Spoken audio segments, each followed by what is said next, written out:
Alrighty then.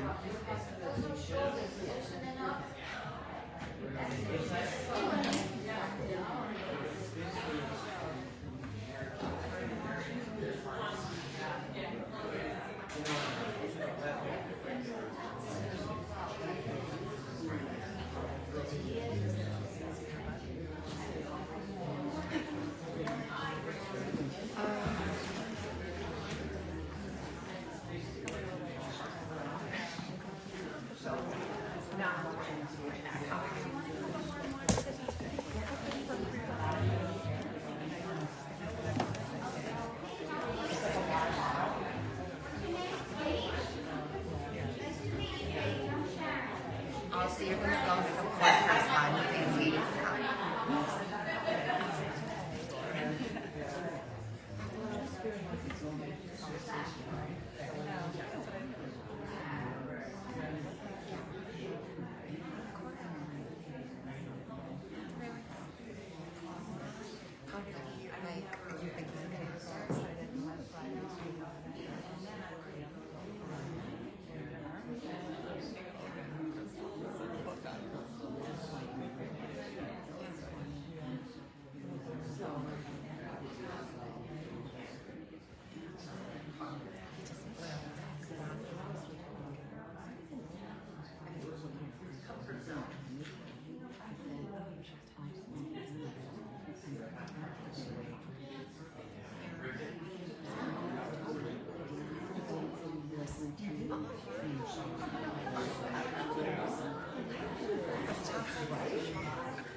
Good morning, Concordia. Welcome to those joining us online, to here live.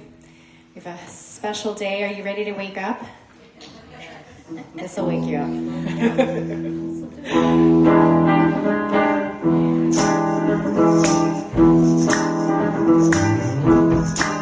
I got love.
Wow, great energy.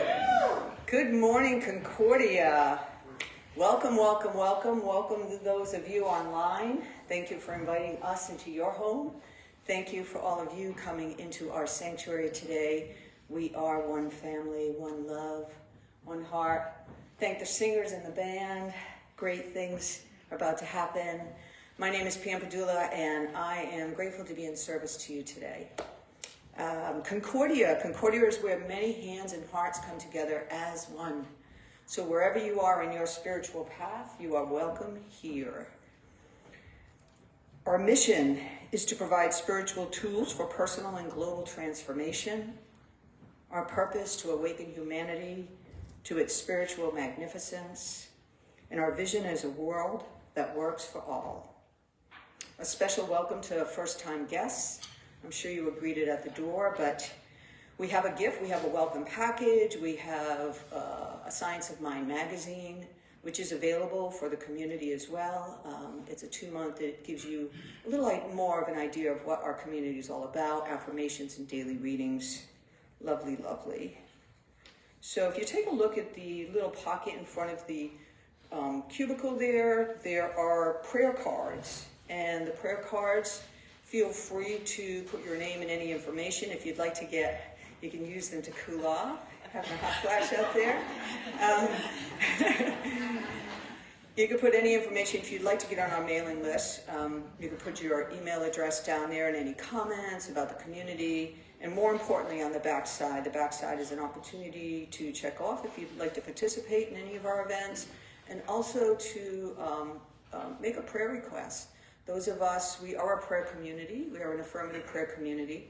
And those of us in the Purple Stoles hold the prayer cards in consciousness all week long. And our vision for you is that, your hopes and dreams make manifest with ease and grace. So after service, we have a community meeting. So there is a lovely potluck down there and a ton of food. All are welcome for coffee and to meet and greet. We also invite each and all to bring your questions. If you're new to the community and you'd like to stay for the community meeting, please do. Otherwise, there will be some just, hangout time before the meeting starts. So join us downstairs. And let me just affirm, we are an intentional community. Today we have Dr. Reverend Bary here, who will be bringing us his message. And there's more on that in a bit. But let's just know that the truth of things is that spirit flows through and as everything and everyone. So it is here in this place today to provide all that is sought, all that is needed, and all that is wanted. And with love in my heart, I say blessed be, amen, and so it is. So it is.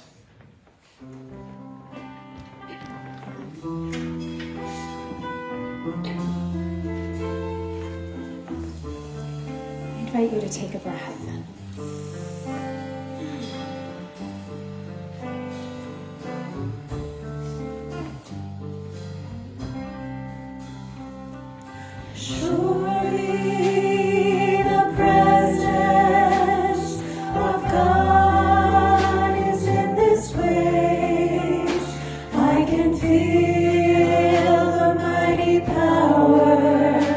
And the grace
Good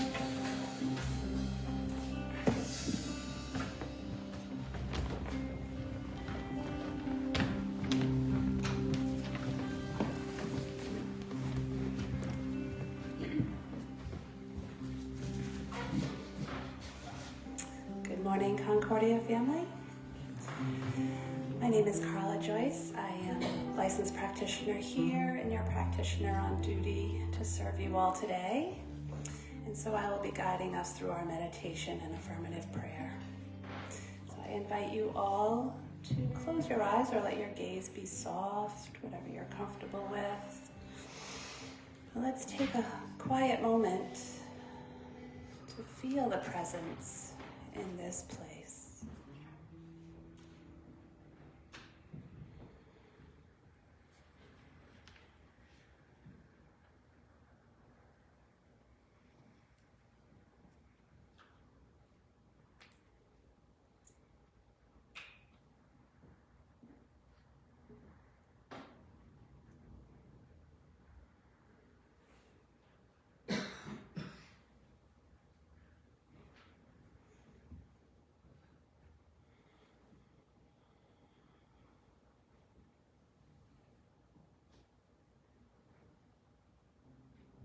In this silence, in this quiet space, is where I recognize the one power, the one presence, the one life.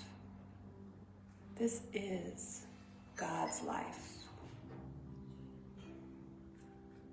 You may wish to call it God or Spirit, the universe, the one source of all there is. The first source, the first cause. And I know Spirit is love, joy, beauty, harmony, and infinite intelligence. I know from this perfect cause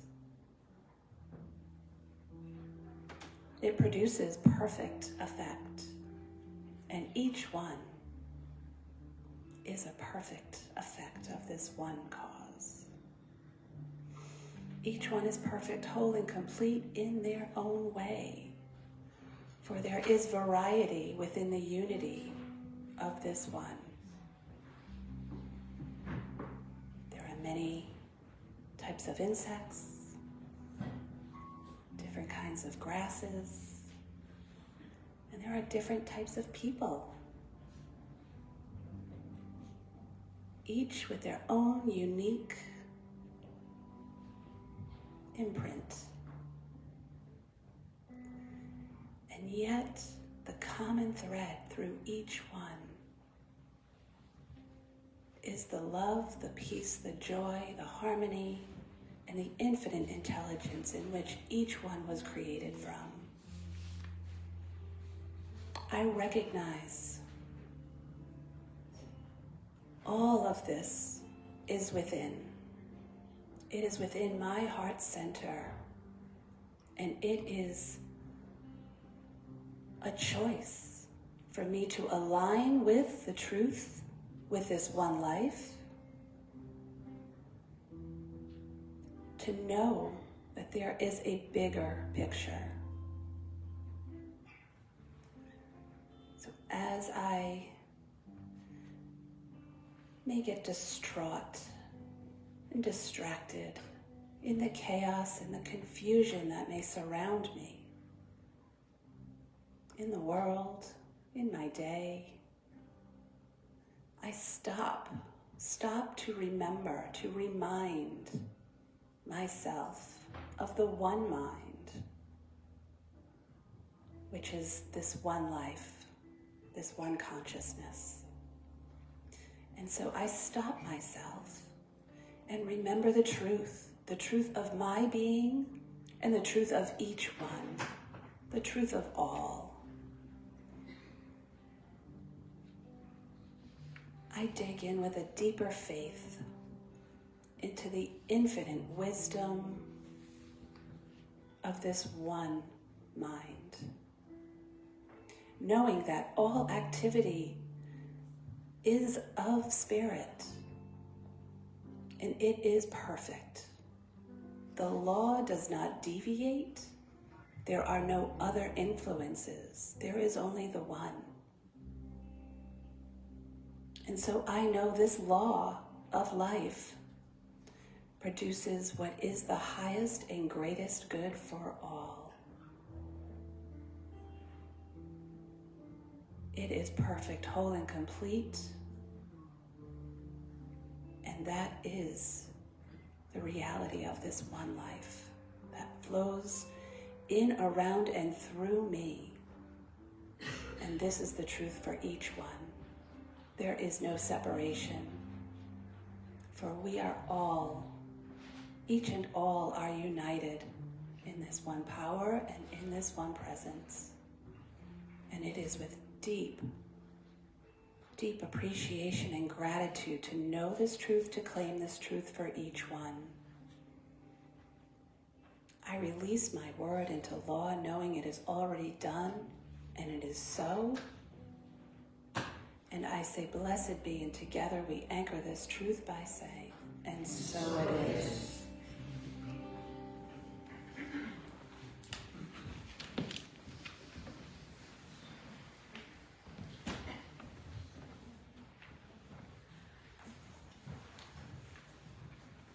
Thank you, Carla. That was a beautiful, beautiful prayer. So, our special guest, Dr. Reverend Bary Fleet, a warm and kind man, an intelligent and shiny man, a man and his partner Debbie, who have been longtime members of this community, and I'm very blessed to have met them early on in my journey here at Concordia as a student of the teachings. So this year, our global theme is Rising Higher and Growing Deeper, which perhaps is an invitation to root ourselves into the principles and rise into our greater good. This month, the theme is Stretching into Possibilities. And certainly, each and all in 25, under the circumstances of our social and political atmosphere, we must remain open-minded and hopeful that we are stretching into greater possibilities. Reverend Bary's message today is too much theory, too little practice. It's all a choice. In his bio, Reverend Dr. Bary Fleet is a TEDx speaker and author of the best-selling book, Move into Your Magnificence, 101 Invitations to a Life of Passion and Joy. And more recently, Recovering Your Magnificence, a Playbook. He is a licensed religious science practitioner with over 4 decades of experience being the pastor of local churches, as well as over 3 decades experience teaching in various universities, including Emory, Bryant, Johnson & Wales, and the Holmes Institute. He works with individuals and corporations as a coach, inspirational speaker, and workshop leader, and has literally helped thousands of people become the best versions of themselves. He has his own private practice and facilitates a bold life mastermind group for men of magnificence. And this is based on the hero's journey. He is passionate about helping people move into their magnificent and become the best version of themselves. So let's give a warm Concordia welcome to Dr. Reverend Bary Fleet.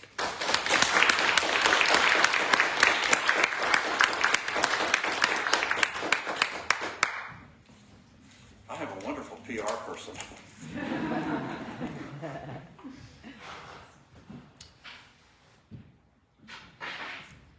Carla anchored her prayer with, I release this word into the law. We're going to be talking about the law. But as I was thinking about the law, I don't know if you realized it, but in Rhode Island, there's a law against biting anybody's limb off. It also extends to you can't bite off anybody's ear, or bite out their eye, or bite off their nose, or bite off their lips. Feel comfort in that.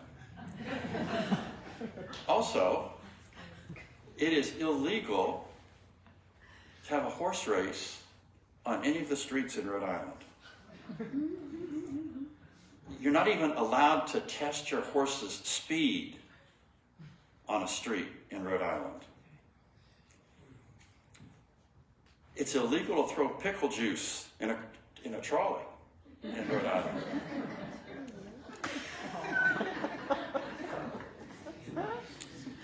Also, if you happen to have a party line and somebody has an emergency, it's illegal not to yield your conversation to allow the emergency to happen.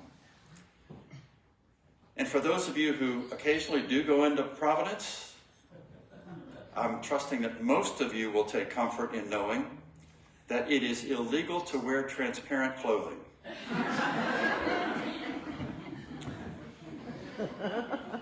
If you're in Alabama, it's illegal to wear a fake mustache that makes people laugh. And also, if you're in Alabama, driving, you'll take comfort in knowing it is illegal to drive blindfolded. In Los Angeles, you cannot wash your neighbor's car without their permission. If any of you want to wash my car, you have permission.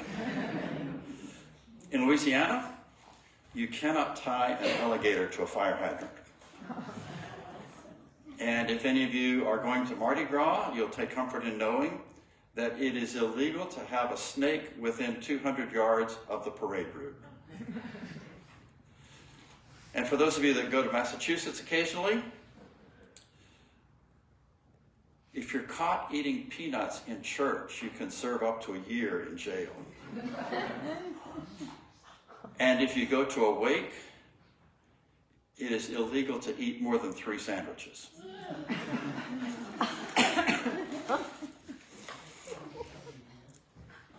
There are laws and there is the law. And we can quibble about the laws, but the law is the law. And it operates whether we like it or not, whether we know about it or not. And the theme of today is about how to use the law. Because it's doing its thing. And when Carla said we release this word into the law is going to do its thing. Whether we know it's happening or not. And so as Pam said, I teach psychology. She didn't say I teach psychology, but I teach. And I was given a psychology lecture, and after class, one of the students came up to me and said, "Dr. Fleet, are you talking about the law of attraction?" And I realized that it reminded me that one of the reasons that I fell in love with the science of mind, and when people ask me, what is the science of mind? There's a Venn diagram. Venn diagram. There we go.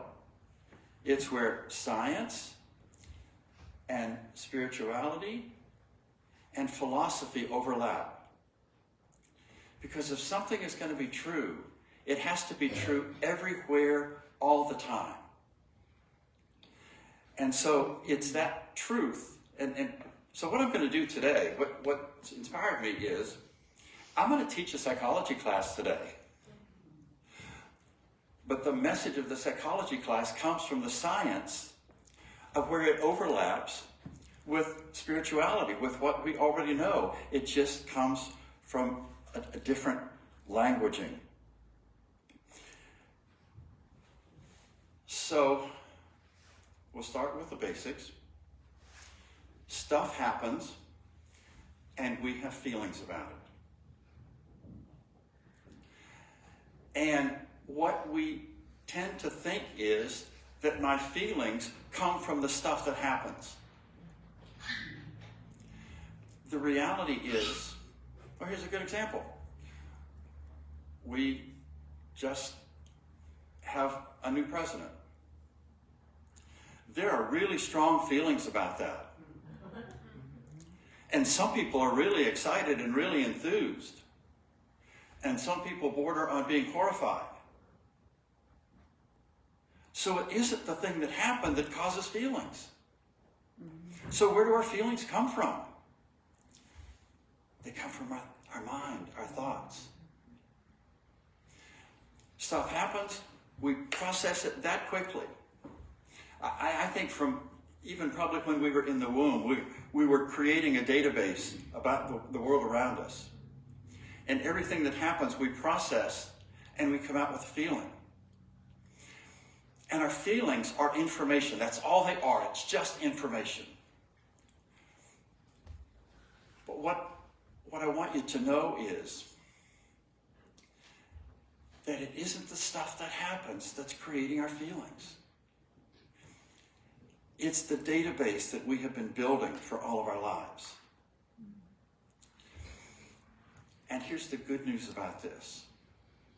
When we get information, when we have feelings that we don't like, that make us uncomfortable, instead of blaming what happened, instead of blaming the event, instead of blaming the situation, instead of blaming the circumstance, we can be curious about what's going on in my head that created that feeling. And the really good news is, it's a choice whether I keep hanging on to that stuff in my head that created that feeling, or do I change that stuff in my head that gives me a better feeling?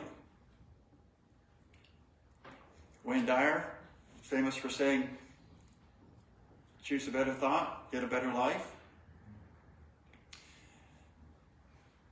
Quick story about that. I spent the vast majority of my life with very low self-esteem.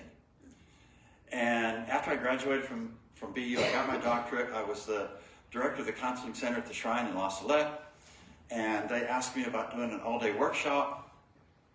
And I had never done an all-day workshop before. I didn't understand really why anybody would want to take a beautiful Saturday in October and spend it inside with me. But if they were willing to do it and pay, I'm always up for earning a few extra bucks, and I like challenges, so I said sure. So I did the workshop. I don't even remember now what it was, but it was a larger crowd than this, actually. But when the workshop was over, I got the kind of polite applause, and I couldn't read the room. And because the stuff in my head says, so if there were a 3D printer that printed somebody with the imposter syndrome, this would be what it looked like.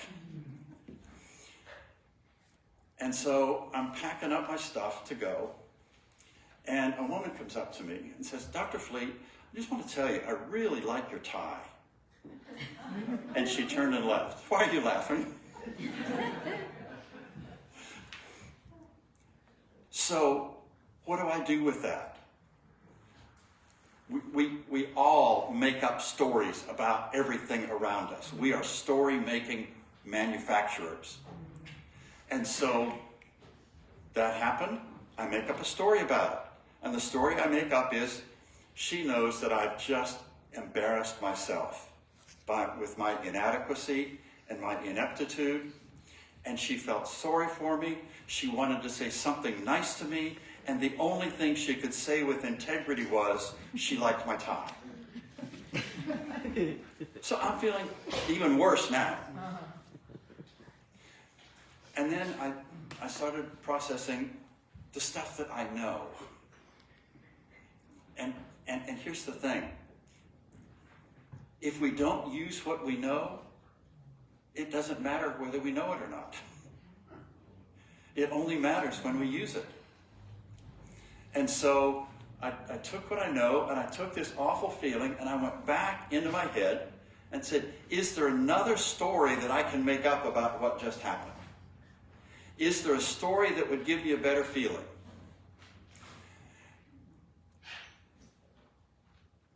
And so I thought, yeah, the story could be that she just liked my tie, and for whatever reason, that she wanted to say that, and she was happy with it, and that was it. And that's okay. But the best feeling, the best story I could come up with, and I know this is a little bit ego inflated, but she was hitting on me. Yeah. And she wanted to say something personal. She didn't care about the talk. She just wanted to connect with me personally. And then she got embarrassed as soon as she said something, and she turned and left out of her own embarrassment.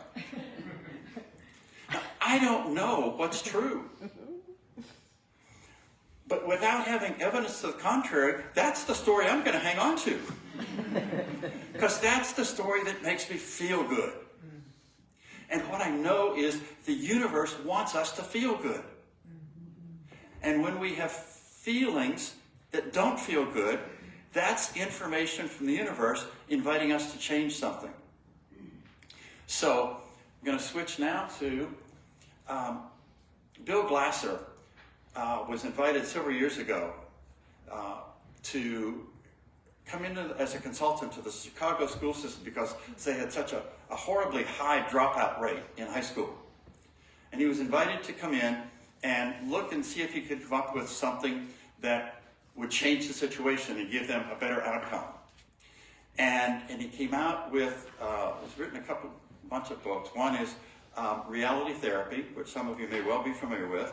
Another of his books is Choice Theory. And what he realized, and here's where the spiritual stuff comes in, that the truth is that we live in a world where everything that we do has consequences. Every thought we think has consequences. Every action we take has consequences. And so the key is to figure out where we want to go. The analogy here is a rear-wheel drive car. And one of the rear wheels that pushes us forward is our physiology. What's going on in our body? The other is my feelings, my emotions, what I'm feeling. And all of us know what it's like when we act from our feelings. It doesn't always get us in a good place. It feels good at the moment. But what's important to think about, what's important to be conscious of is, where do I want to go? So I can't change my physiology. You know, if I'm standing up here and I've got butterflies in my stomach because I'm talking to you, I can't just make those go away. I can't just stop it down there. If I'm embarrassed and I'm blushing, I can't say, okay, turn that off, stop blushing. I also don't have direct control over my feelings. How many times have you been told, or somebody's told you, you shouldn't feel that way? Well, guess what? I do. And there's nothing wrong with feelings. But I can't control them. They just happen. They're there. The good news is the front wheels. One is my thoughts, what I'm thinking. The other is my behavior, how I'm acting. Those are what I have control over. I can change what I think if I choose to. I can change what I'm doing if I choose to. But it is a choice. That's the good news. It is a choice. And here's another interesting thing. There's not a wrong choice. There's no such thing as a wrong choice. We think about it. When you leave the parking lot, those of you that are in the parking lot, those of us that are in the parking lot, when we get out to West Shore Road, do I turn right or should I turn left? Some of you are going to turn left and some of you are going to turn right. Who's making the right choice? Hopefully everybody. Because the only thing that matters is, where do I want to end up? And if I want to go home from here, turning left is a bad decision. It's not going to get me where I say I want to go. It's not wrong. It just isn't going to get me where I want to be. My behavior. Again, there's this is kind of an amazing thing. There's no such thing as wrong behavior. There's illegal behavior. But there's behavior that will get us where we say we want to go, and behavior that doesn't. So this is kind of embarrassing. Over the past couple of months, I realized that over the last year or so, I've put on weight that I don't need to be continuing to carry around. So in my head, I'm going to lose weight, and I've got a target number of what when I step on the scale, what I want the little LED lights to come up and show me that number. And in my mornings when I journal about my goal. I even drew little pictures of the scale and that number popping up, because I'm thinking I want to lose weight. I just came off a very intensive 3-day experience at Bryant. We worked with over 900 students teaching design theory and design practice. Just an amazing, amazing experience. But one of the things about Bryant is every time they serve a meal, they have wonderful desserts.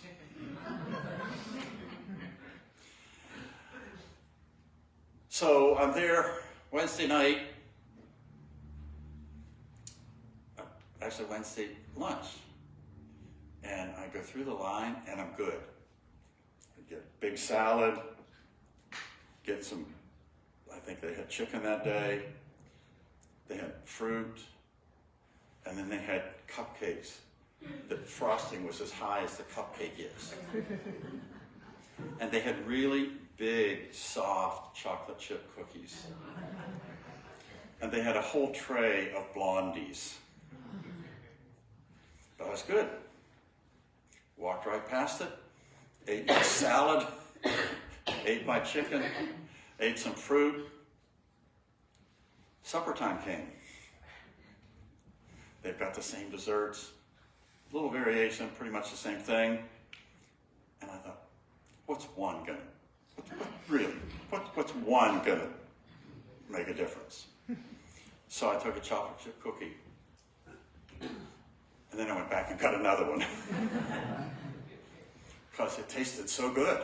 Feelings, making decisions based on feelings. Then Thursday came. I've already had 2 chocolate chip cookies last night. Why not have some for lunch today? And so I ate the desserts. Then we had a break. And went in. It's just an amazing experience. But they had a table that was probably as long as these two pews put together, with 3 racks of donuts, frosted donuts, chocolate donuts, donuts with sprinkles, strawberry frosting, white frosting, chocolate frosting, glazed donuts with frosting. Well, I've been working hard. This is a stressful time. Why not have a donut? I lost count of how many desserts I had over 3 days. So what's true here? Do I want to lose weight, or do I want to just feel good with what I put in my mouth? And this is where we have to be really honest with ourselves. If I say this is where I want to be, this is where I want to go, I have to think thoughts that get me there. I have to choose behaviors that get me there. And when I choose other behaviors, it's a sign that says you're not being honest with yourself. At the very least, have the integrity to be honest with yourself.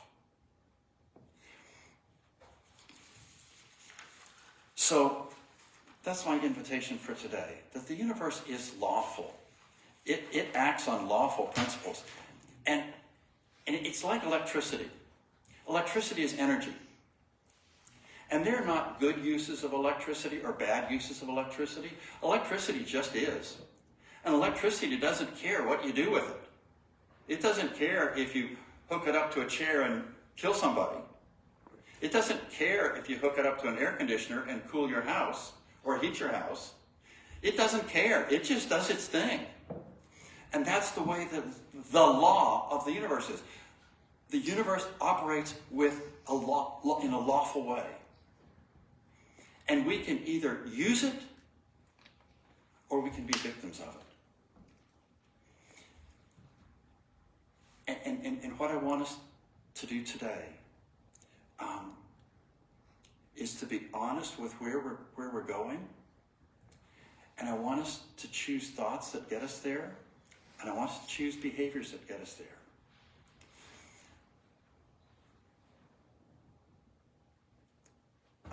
You all know about the placebo effect, right? In 1957, there was a cancer drug that came out, and I've got to look at the name of it. Crabiozin. Any of you familiar with it? It came out. It was touted as the latest, best drug for cancer. There was a guy that we're going to call Mr. Wright, W-R-I-G-H-T, because that's how he's referred to in the scientific literature. He had very advanced cancer. It was a cancer of his lymph nodes. He had tumors in his thyroid glands, in his neck. They were about the size of oranges under his armpits. And he was within, his oncologist thought, just a few days left at most. But he heard about this drug. Somebody told him about it. And he pleaded with his doctor to give it to him. And the doctor thought, he's so far advanced, it's not going to matter. And it was very expensive. It was over $1,000 a shot, and this is in 1957. The doctor gave him a shot, an injection. The next day, Mr. Wright seemed a little bit better. Got another shot. The next day, his tumors had shrunk to half their size. By the third day, he's up walking around the hospital, talking to people. By the end of the week, he's home. He's living a good life. Then he sees news that comes out that says, Crabiozin is a fake. It doesn't work. It's a fraud. And he literally started getting sick again. He went back to his oncologist. The tumors had started to return.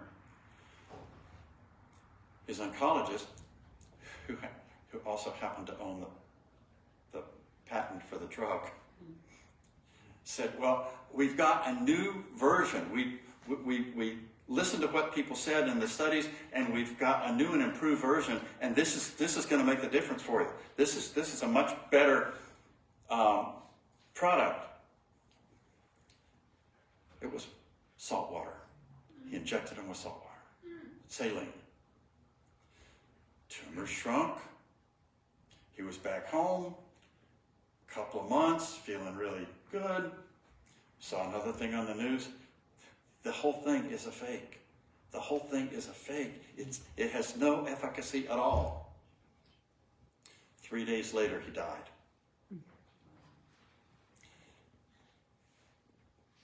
It's in our head. Our thoughts are connected to our bodies.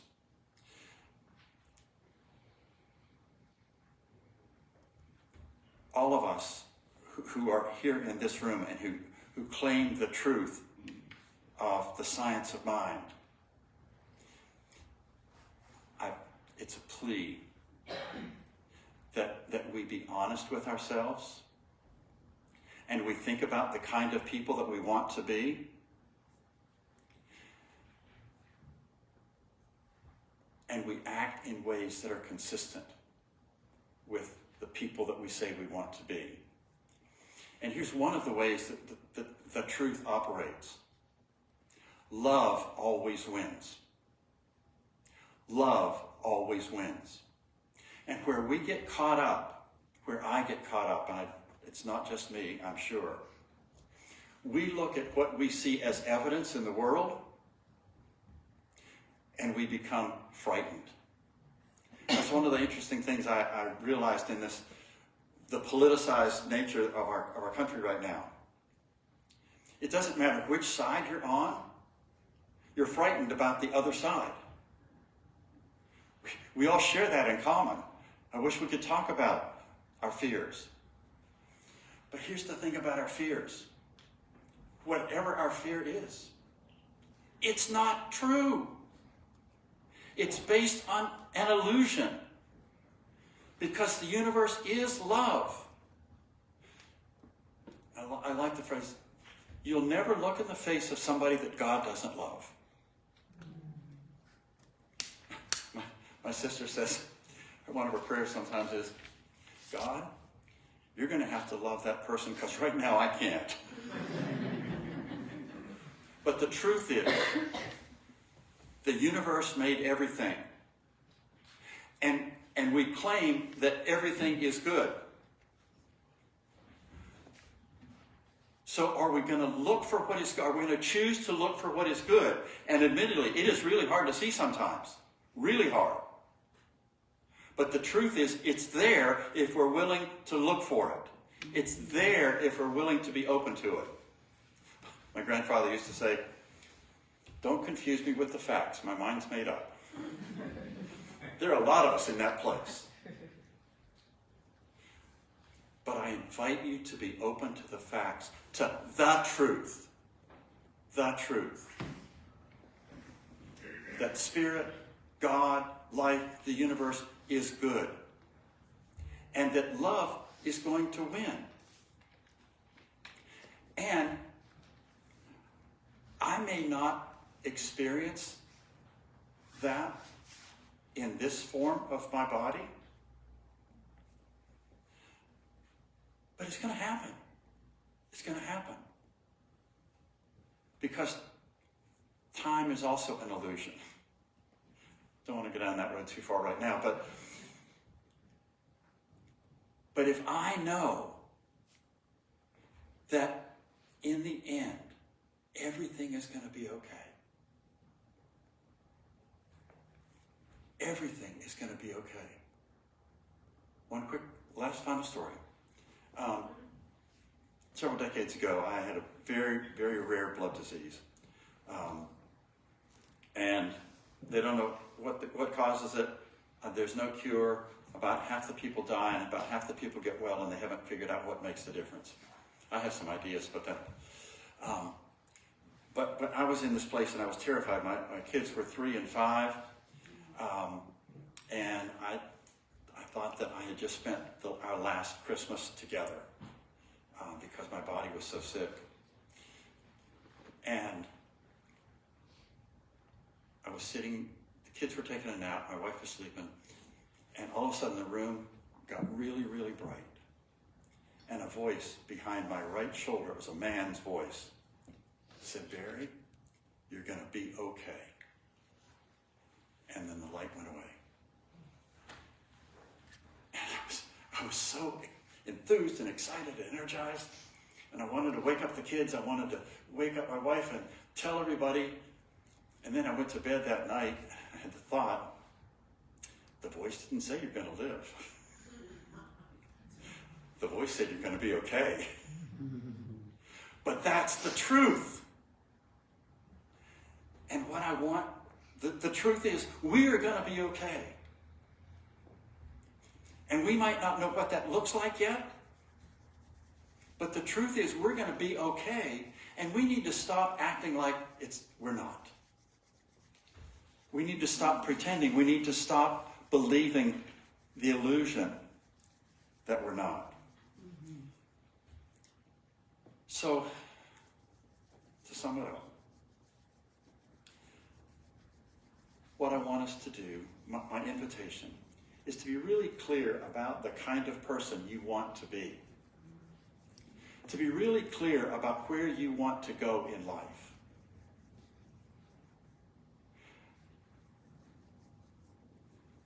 And then, I want you to think thoughts that move you in that way. And I want you to behave that move you in that way, that move us in that way. And what I can promise you is, and here's the good news and the bad news, whatever thoughts you choose and whatever behaviors you choose determine where you're going to end up and how you're going to be. Life is a choice.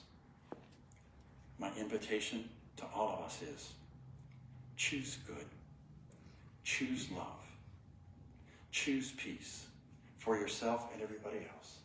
Choose harmony, choose oneness, and know that whatever you choose, we're all going to be okay. Thank you.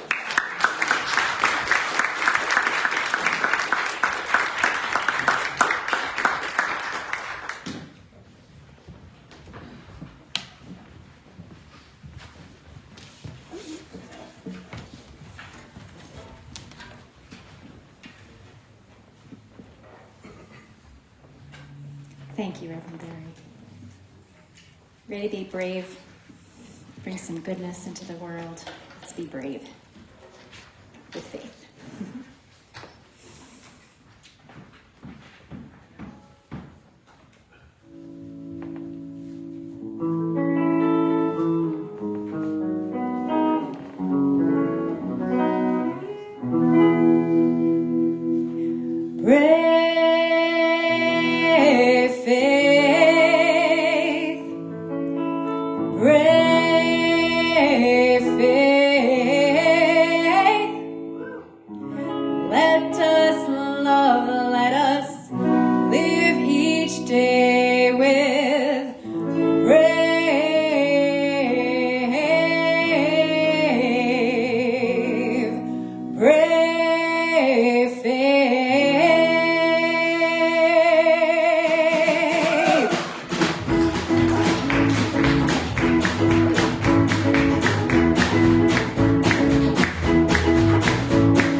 Sometimes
Whoop, whoop, whoop. Great faith, a great message of inspiration. Thank you, Reverend Bary. Thank you, singers and band. Thank you, everyone. So now it's time for News You Can Use. And Shannon, come on up. Good morning, everyone. So I'm here to thank everyone for contributing to our winter drive. As you can see, all the items listed, we have collected many, many things out in the lobby. And woohoo! Yes, let's do that. I am still coordinating with the Rhode Island Coalition to End Homelessness, and they are designating a place for us to distribute the items that we've gathered.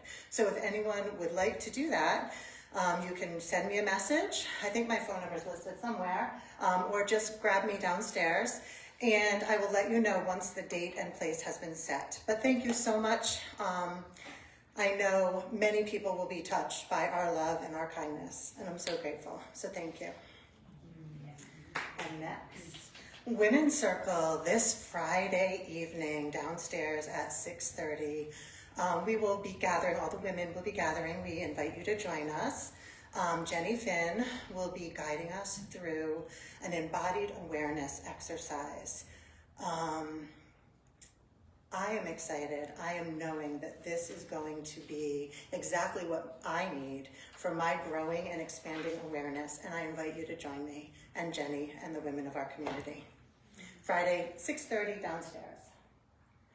And finally from me, I just wanted to announce the dates in February. It's the 9th and the 23rd that we will be providing childcare downstairs. And in our community meeting, you'll hear more from me about youth and family. So thank you. Thank you, Shannon. Lots of good work there. Community meeting and men's breakfast, Jorge.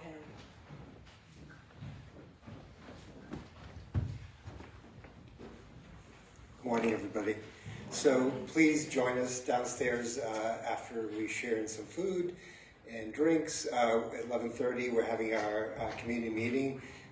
Just discussing the accomplishments of 2024. We did some amazing things this past year, and also our ministry leaders will be sharing plans for 2025 and beyond. So please join us. We welcome your voices, your questions. So we look forward to seeing you downstairs for our community meeting. And every second Saturday of the month, we offer men's a breakfast for the men's group. So please join us at 9 a.m. downstairs. Brian Fisk is our ministry leader, and I'm his loyal assistant. We cook up some really great meals for breakfast. So please join us for that second Saturday of every month. Thank you. Thank you, Jorge. And our next event, on behalf of Tracy and Laura, thank you.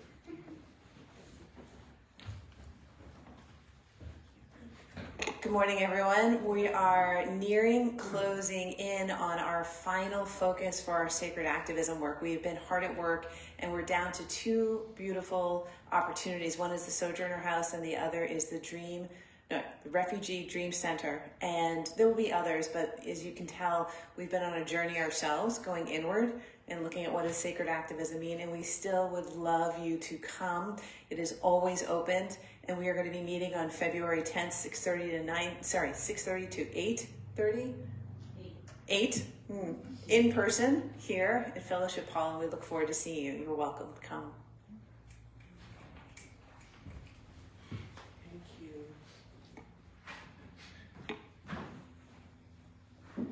So on Sunday, March 2nd, from 11:30, to 1 p.m., we have a membership orientation gathering. So if you are new to our community, or you have been around the community and you would like to get to know more and become a member of the community, please join us.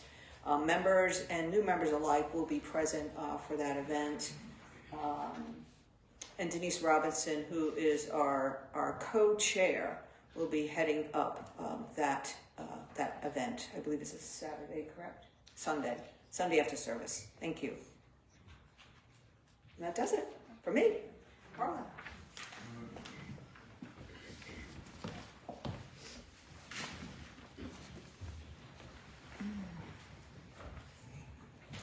Good morning again.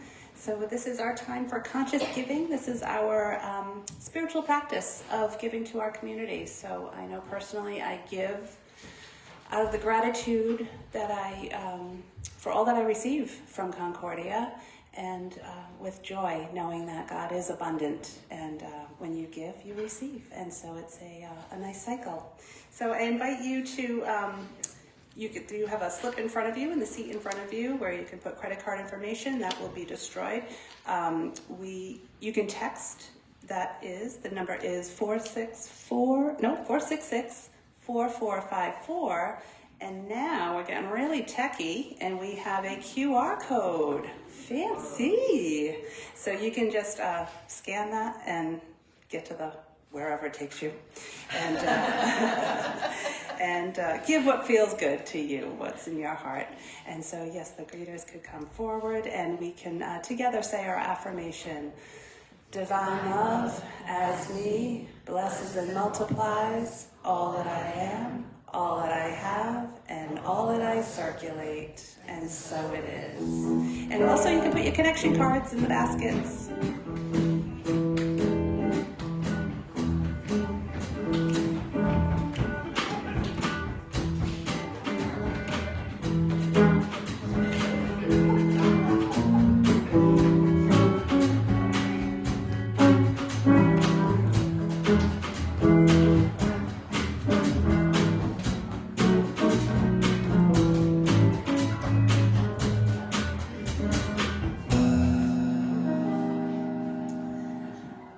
So I invite you all downstairs, if we could swiftly move out of the sanctuary so we can make space for our next community that comes in. And we will be downstairs in Fellowship Hall, and myself will be available for prayer if you have anything in your heart you wish to share. I will be available along with anyone who's in a purple stole. These are your practitioners, and we are here for you. And so please make our day and ask us to pray. And you can also send a prayer request anytime during the week at concordiacsl.org, and we will hold your prayer in consciousness, knowing that all your desires will come to fruition. And so thank everyone. I'd like to thank everyone online and here for joining us here today, and Dr. Reverend Bary for your message. It was amazing, and I know that as we all move out of our sanctuary here into the world where we are somewhat challenged in our practice, we remember in our hearts that each one is united in this one life. And I know that each one here today has received a message that has truly touched them, opened their minds, opened their hearts, and we bring this message forward and spread the love, the peace, and the joy that each one is out into the world where it's needed the most. And I say, blessed be, and so it is. So we've got one more song to send you out with. Invite you to stand as you're able. Please sing along if you wish.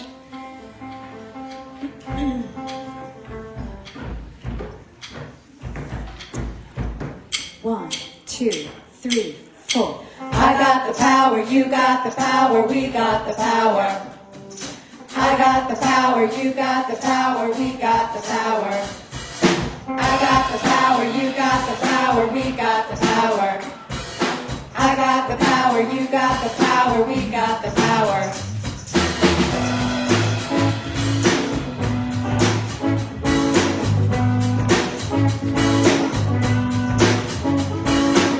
I've got the power to make all my dreams come true. I've got the power, there ain't nothing I can do. I've got the power to be anything I want.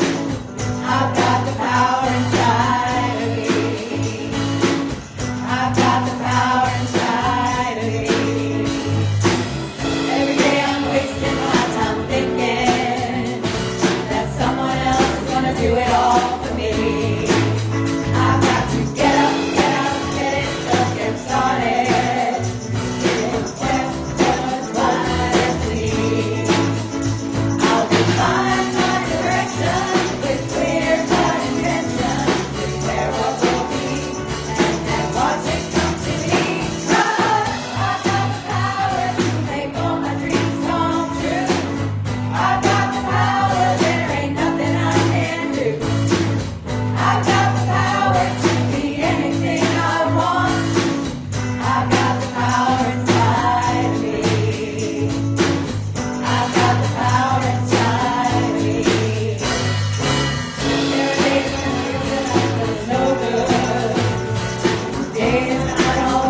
rest of your week. We'll see you downstairs. See you next week.